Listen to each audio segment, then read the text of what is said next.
மகர ராசிக்கார அன்பர்கள் அனைவருக்கும் எனது அன்பு கலந்த பொங்கல் நல்வாழ்த்துக்கள். நான் உங்கள் அஸ்ட்ரோ சின்னதுரை, புலிமசைக்கூத்தூர், பெரம்பலூர் மாவட்டம். மகர ராசி தை மாத பலன் 2026 நிகழும் மங்களகரமான விஸ்வாவசு வருடம் தமிழ் மாதங்களில் 10வது மாதம் தை மாதம் மகர ராசிக்காரர்களுக்கு எப்படிப்பட்ட கிரக நிலைகள் இருக்கிறது, அதனால் என்ன பலன்கள் ஏற்படும், இந்த மாதம் செய்யக்கூடிய வழிபாடுகள் என்ன, பரிகாரங்கள் என்ன என்பதையெல்லாம் பற்றி இந்த காணொலியிலே பார்ப்போம். இது போன்ற தொடர்ந்து தமிழ் மாத ராசி பலன்களை தெரிந்து கொள்ளவும், ஜோதிட தகவல்களை தெரிந்து கொள்ளவும் நமது சேனல் அஸ்ட்ரோ சின்னதுரை சப்ஸ்கிரைப் செய்து கொள்ளுங்க, லைக் பண்ணுங்க, நண்பர்களுக்கு ஷேர் பண்ணுங்க.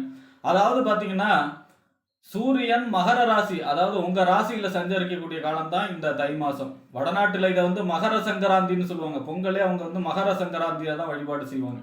அதாவது உத்தராயண புண்ணிய காலம் ஆரம்பம், தேவர்களுடைய பகல் பொழுது காலம். தை மாசத்துல இருந்து ஆணி மாசம் வரை உள்ள 6 மாத காலம் தேவர்களுடைய பகல் பொழுது காலம். உத்தராயண புண்ணிய காலம் இந்த 6 மாசமும். அனைத்து விதமான சுபகாரியங்களையும் செய்வதற்கு சிறப்பான மாதம். அதனாலதான் பாத்தீங்கன்னா தை பிறந்தால் வழி பிறக்கும் அப்படின்னு சொல்லுவாங்க. தை மாசம் 4ஆம் தேதி தை அமாவாசை. தை அமாவாசை அன்று இறந்தவர்களுக்கு, அதாவது முன்னோர்களுக்கு திதி தர்ப்பணம் சிரார்த்தம், அதே போல படையல் போடுறது, குலதெய்வ வழிபாடு செய்வதற்கும் மிக அற்புதமான நாள் தான் தை அமாவாசை. தை மாசம் 4ஆம் தேதி. தை மாசம் 9ஆம் தேதி வசந்த பஞ்சமி. அன்றைய தினம் மகாலட்சுமி வழிபாடு செய்ய வேண்டும்.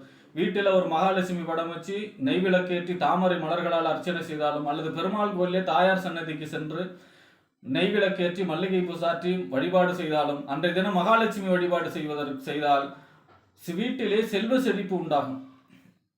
அடுத்ததா பாத்தீங்கன்னா தை மாசம் 12ஆம் நாள் வாஸ்து நாள். வீடு கிரக பிரவேசம், அதாவது வீடு மனை கொள்றது, புதுசா வீடு கட்டுறதுக்காக வீடு மனை கொள்றது, கிரக ஆரம்பம், கிரக பிரவேசம், வாசல் கால் வைக்கிறது, இந்த மாதிரியான வீடு சம்பந்தமான எல்லா வேலைகளும் செய்வதற்கு மிகச் சிறப்பான நாள் வாஸ்து நாள். தை மாசம் 18ஆம் நாள் தைப்பூசம். அன்றைய தினம் முருகப்பெருமானை வழிபாடு செய்ய வேண்டும். அனுதினமும் ஆறுமுகன் வழிபாடு ஏறுமுகம் தான். தினமும் முருகப்பெருமானை வழிபாடு செய்பவர்களுக்கு அவர்களுடைய வாழ்க்கையிலே தினமும் ஏறுமுகத்தை தான் பார்ப்பார்கள். ஆக அன்றைய தினம் முருகப்பெருமான் வழிபாடு செய்வது சிறப்பு. அதே போல அருட்பெருஞ்சோதி தனிப்பெருங்கருணை, தனிப்பெருங்கருணை அருட்பெருஞ்சோதி, வள்ளலாருடைய ஜோதி தரிசனம் காண்பதற்கு மிக அற்புதமான நாள். அன்றைய தினம் வள்ளலார் வழிபாடு, வள்ளலார் ஜோதி தரிசனம் காணக்கூடிய நாள்.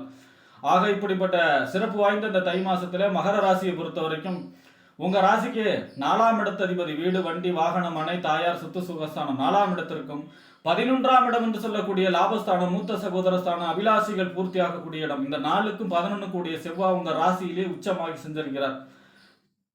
பொதுவா ராசியில ஒரு கிரகம் செவ்வாய் உச்சமாக செஞ்சரிப்பது யோகம், ராசி வலுவடைகிறதுன்னு அர்த்தம்.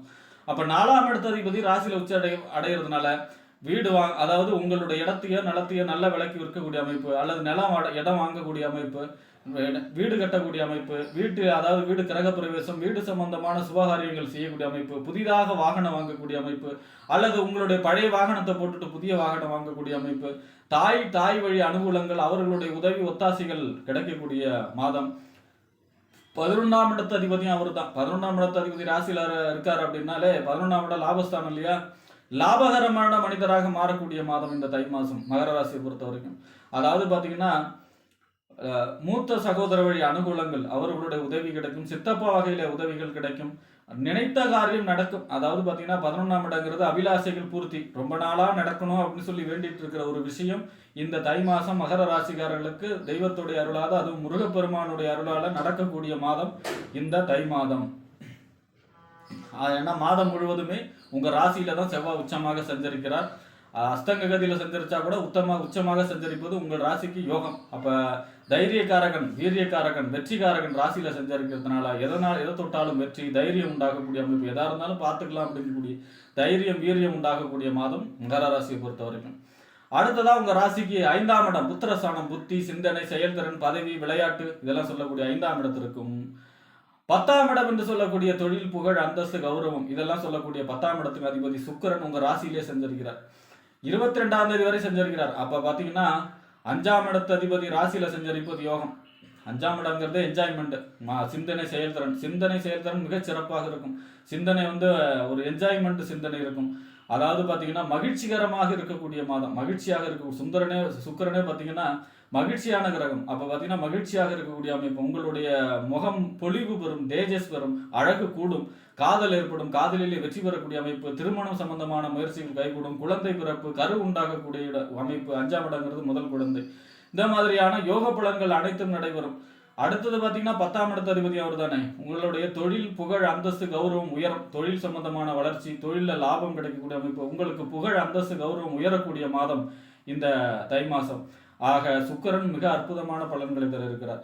இந்த 22ஆம் தேதிக்கு அப்புறம் பார்த்தீங்கன்னா உங்களுடைய ராசிக்கு வாக்கு, தனம், குடும்பம், வருமானம் அப்படின்னு சொல்லக்கூடிய 2ஆம் இடத்துல செஞ்சிருக்கிறார். குரு பார்வையோடு செஞ்சிருக்கிறார். ராகுவோட சேர்ந்து செஞ்சிருக்கிறார். பொதுவாக ராகு எங்க இருக்காரோ, எந்த கிரகத்தோட சேர வைக்கிறாரோ அந்த இடத்தையோ கிரகத்தையோ பெரிதுபடுத்தும், விரிவுபடுத்தும், பிரம்மாண்டப்படுத்தும். அப்ப அந்த வரிசையில பாத்தீங்கன்னா 2ல சுக்கிரன், கையிருப்பு பணத்துக்கு அதிபதியே சுக்கிரன் தான். 2ஆம் இடம் தனஸ்தானத்துக்கே சுக்கிரன் வராரு. பொருளாதார சம்பந்தமான வளர்ச்சி.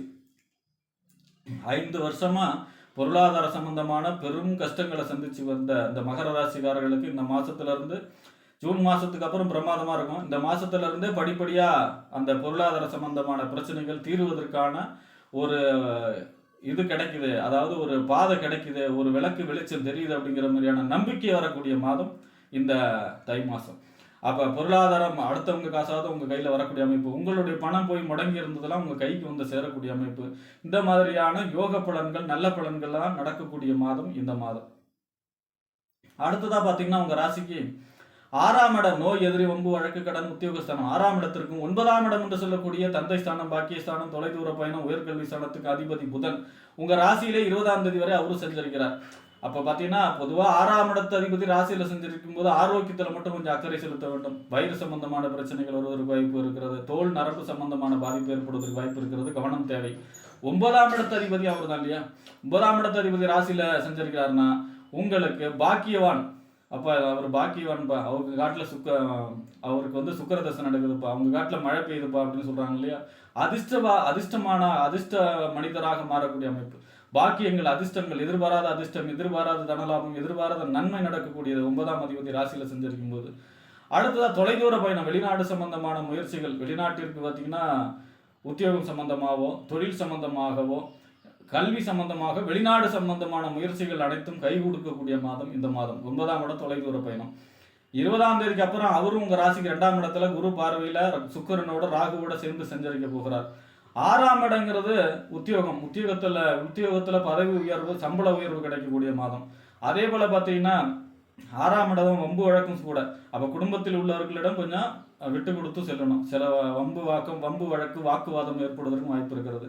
9ஆம் அதிபதி 2ல இருக்காருன்னா பொருளாதார சம்பந்தமான நன்மை, பொருளாதார சம்பந்தமான எதிர்பாராத அதிர்ஷ்டம், பொருளாதார சம்பந்தமான பெரிய ஒரு லாபம். அப்ப பாத்தீங்கன்னா பொருளாதாரம் சம்பந்தமான ஒரு பெரிய நன்மை இந்த மாதம் காத்திருக்கிறது. அடுத்ததா பாத்தீங்கன்னா உங்க ராசிக்கு 8ஆம் அதிபதி அஷ்டமாதிபதி சூரியன் உங்க ராசியில செஞ்சிருக்கிறார். இது மட்டும்தான் கொஞ்சம் பிரச்சனை. ஏன்னா அஷ்டமாதிபதி ராசியில செஞ்சரிப்பது அவ்வளவு நன்மை இல்லை. உடல்ல ஆரோக்கியத்தில் அக்கறை செலுத்த வேண்டும். கண்டிப்பாக உஷ்ண சம்பந்தப்பட்ட நோய்கள், அதாவது பாத்தீங்கன்னா காய்ச்சல், தலைவலி, முதுகெலும்பை பாதிக்கிறது, இந்த மாதிரியான உஷ்ண சம்பந்தப்பட்ட நோய்கள் வருவதற்கு வாய்ப்பு இருக்கிறது. ஆரோக்கியத்தில் அக்கறை செலுத்த வேண்டும். சிவபெருமான் வழிபாடு செய்ய வேண்டும். பிரதோஷ வழிபாடு, ஞாயிற்றுக்கிழமையில் சிவபெருமான் வழிபாடு செய்யும் பொழுது யோகத்தை, நன்மையை இந்த மாதம் மகர ராசிக்காரர்கள் அடையலாம். பொதுவா ராசி வலுவடைகிறது செவ்வாய் உச்சம் ஆகிறதுனால. அதனால தைரியம் பிறக்கும், ஒரு ஆரோக்கியம், தெளிவான சிந்தனை, எதையும் சமாளிக்கக்கூடிய தைரியம், வீரியம் பிறக்கக்கூடிய மாதம். 2ஆம் இடமும் மாதத்துடைய பிற்பகுதி வலுவடைகிறதுனால பொருளாதார சம்பந்தமான தன்னிறைவு, பொருளாதார சம்பந்தமான கொடுக்கல் வாங்கல் பிரச்சனை தீரக்கூடிய அமைப்பு, குடும்பத்திலே சுப நிகழ்ச்சிகள், வீடு கட்டுறது, கல்யாணம் பண்றது, காது குத்துறது, வீட்டை ரிப்பேர் பார்க்கறது, இந்த மாதிரியான குடும்பத்தில் சுப நிகழ்ச்சிகள் நடக்கக்கூடிய மாதம். ஆக ராசியும் 2ஆம் இடமும் வலுவடையக்கூடிய மாதம் இந்த தை மாசங்கிறதுனால இந்த மாதிரியான அனைத்து விதமான சுபகாரியங்களும் நடக்கக்கூடிய மாதம். முக்கியமாக பொருளாதாரம் 5 வருஷமா கஷ்டப்பட்டுக்கிட்டு இருந்த அந்த பொருளாதார சம்பந்தமா ஒரு பிரச்சனை தீரப்போகுதுங்கிற நம்பிக்கை வரக்கூடிய மாதம் இந்த தை மாதம் மகராசி ராசியை பொறுத்த வரைக்கும் என்று கூறி விடைபெறுகிறேன். நன்றி, வணக்கம்.